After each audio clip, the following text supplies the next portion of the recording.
Merhaba arkadaşlar, nasılsınız? Сәлем достар, қалайсыздар? Бүгінгі өтетін тақырыбымыз түркішеде ең көп қолданылатын айтылатын сөздер. Бірінші сөзіміз бұл бир. Бир өздеріңізге түсінікті білетіндей 1, 2, 3 саналған кездегі бир саны, мысалы. Bir bardak çay verebilir misiniz? Bir şәй бере аласыз ба? Бардак деген бұл түркше стакан. Түркше шәй ішетін стакан, ол бардак. Яғни бұл жерде санау болып тұр. Сан есімі қызметін атқарып тұр. Ал келесі мысалдарға көңіл аударайық. Güzel bir kız. Яғни сын есімді айтқан кезде осы бир сөзін қолданамыз.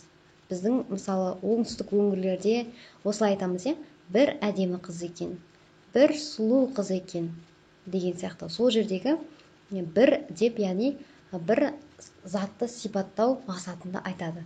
Немесе кәдімгідей әдемі қыз деп аударсақ болады. Тағы бір мысал келтірейік. Akıllı bir çocuk. Akıllı bir çocuk. Ақылды бала.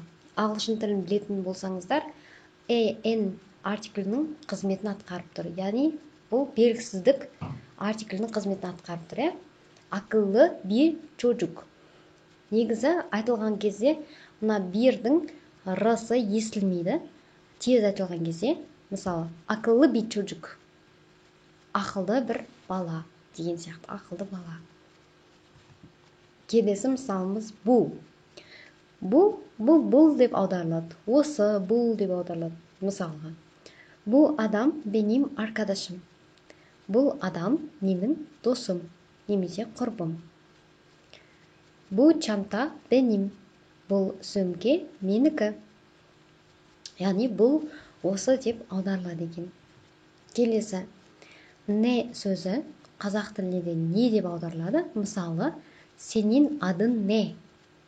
Сенің атың кім? Бірақ қазақ тілінде аты жөнімізді сұраған кезде кім деп айтып сұраймыз, не деп сұрамаймыз. Келесі мысал, не almak istiyorsun? Не almak istiyorsun? Не алғың келеді? Не сатып алғың келіп тұр? Келесі мысалдарда не деген сөз бұл леп белгімен айтылатын сөйлемдерде қолданылады. Мысалы, таңырқау мақсатында. Ne kadar güzel bir kız. Ne kadar güzel bir kız. Не деген әдемі қыз, таңғалып тұр. Не büyük, неткен биік жер, неткен үлкен, осындай таңғалу мақсатында не сөзі қолданылады. Тағы бір мысал. Ne akıllı bir çocuk. Неткен ақылды бала. Неткен, не деген деп аударылады екен леп белгі сөйлемдерінде. Ал былайынша мағынасы не деген мағынаны білдіреді. Келесі в. Бұны барлықтарыңыз білетін шығарсыздар. Және деген мағынаны білдіреді. Мысалы, ben ve sen. Мен және сен. Dün ve bugün. Dün деген кеше. Кеше және бүгін. Ayman ve Şolpan. Айман мен Шолпан. Айман және Шолпан десек те болады. Қазақ тіліндегі мен, бен, пен шылауларының рөлін атқарады. Келесі. İçin. İçin бұл үшін деген сөз. Мысалы, мен үшін, сен үшін. Қазақ тілінде ешқандай жалғау жалғанбайды, мен үшін. Ал түрік тілінде тәуелдеу жалғау жалғанғаннан кейін барып için сөзі қолданылады. Мысалы, benim, менің, için, мен үшін деп аударамыз. Senin için, сен үшін. Onun için, ол үшін. Bizim için, біз үшін. Sizin için, сіз үшін, сіздер үшін. Onlar için, олар үшін. Бірақ онларда ешқандай жалғау жалғанбайды. Onlar деген олар деген сөз. Келесі сөзіміз çok. Çok деген сөз естіген боларсыздар. Çok güzel, өте әдемі. Тым әдемі, қазақ тілінде. Және де қатты, көп деп аудара аламыз. Мысалы, çok seviyorum. Dondurmayı çok seviyorum. Мысалға, балмұздақты өте қатты жақсы көремін.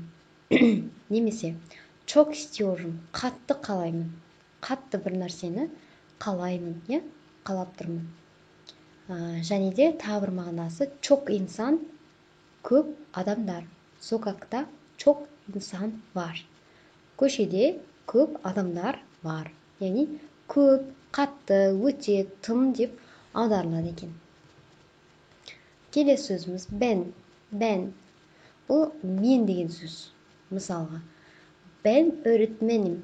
Мен мұғаліммін. Ben işteyim. Мен жұмыстамын. Ben eve gidiyorum. Мен үйге бара жатырмын.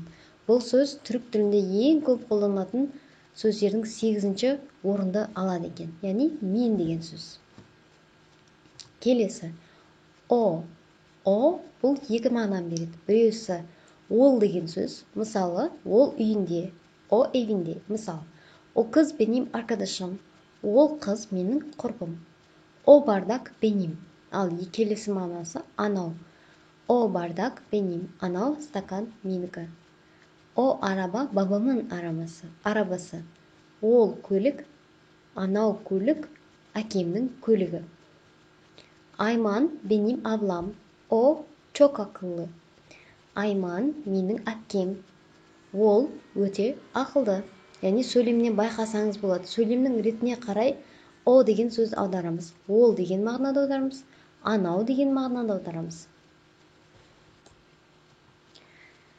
Ал келесі ең соңғы сөзіміз бұл да де.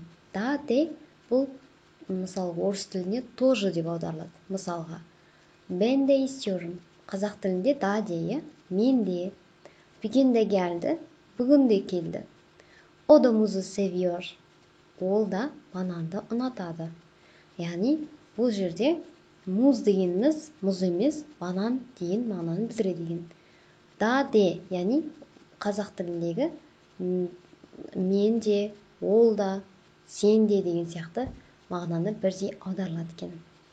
Достар, осымен бүгінгі sözümüz sonuna жетті. Bugünlük bu kadar. Hepinize teşekkürler. Güle güle. Егер де сабақ ұнап жатса, лайк басып, қолдау көрсету ұмытпаңыздар. Осымен дәрісіміз сабағына соңына жетті. Сау болыңыздар.